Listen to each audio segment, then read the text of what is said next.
Assalamualaikum warahmatullahi wabarakatuh. Good morning, everyone. First, we have to give thanks to Allah who has given us health and mercy. I'm Naura Sasabila from Faculty of Public Health, University of Jember. Today, allow me to deliver my speech about climate crisis diplomacy. In the middle of the COVID-19 pandemic that continues to ravage the world, we must not forget to deal with other major issues that are becoming a global battlefield, one of which is climate crisis. The climate crisis is one of the greatest challenges of the 21st century. Currently, we are on course for a much warmer world. Greenhouse gas emissions have already increased temperature and are drying up water sources, rising sea levels, and threatening lives and livelihoods around the world. Extreme weather, events such as intense rains, dangerous storms, prolonged droughts, deadly heat waves, and uncontrollable wildfires are becoming more frequent and more severe. The challenges posed by the climate crisis are enormous. The repercussions not only threaten people's livelihoods and impair development. The climate crisis has the potential to cause significant and highly uncertain impacts on societies, undermining human security and increasing the risk of conflict and instability. The climate crisis also has an impact on geopolitics such as sovereignty, territorial integrity, and access to resources such as water, food, and energy.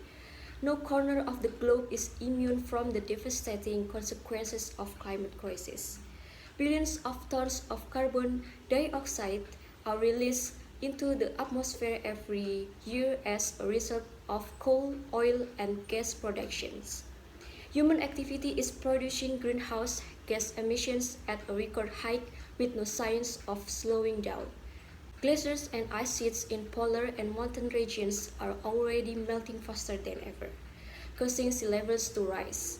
Almost two-thirds of the world's cities with population of over 5 million are located in areas at risk of sea level rise, and almost 40% of the world's population live within 100 kilometers of coast.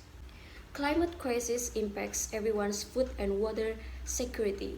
Climate change is a direct cause of soil degradation, which limits the amount of carbon the earth can hold and limits the availability and quality of water for drinking and agriculture. Climate change also impacts human life and health in various ways. It threatens critical elements of health such as clean air, safe drinking water, nutritious food supplies, safe shelter, and has the potential to undermine decades of global health advances. The repercussions for our foreign policy agenda are significant and therefore a stronger role for foreign policy in international climate. This is where climate diplomacy comes in. The climate crisis has become a global problem that touches various fields of international and foreign policy, and climate diplomacy includes all diplomatic engagement related to climate change. Climate diplomacy deals with the impact of climate change as a global problem. By considering climate change as a global problem, the government ensures that climate diplomacy can be effective in providing a possible solution and mitigation strategy. Developed countries such as Europe Union and Japan have long used climate diplomacy to achieve results that are consistent with their domestic priorities. Then, what are the problems in climate diplomacy? The problem is that developing countries often experience obstacles to be actively involved in climate diplomacy. Developing countries have limited resources and capacity in collecting information both technically and strategically, and in developing negotiation skills that are useful in international relations. The government of Indonesia has appointed Directorate General of Climate Change Control to implement Indonesia's climate diplomacy.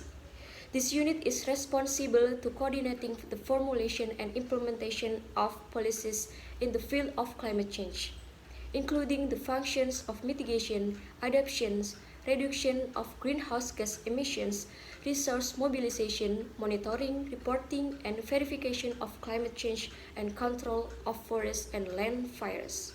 If governments, businesses, civil society, youth, and academia work together, we can create a green future where suffering is diminished, justice is upheld, and harmony is restored between people and planet.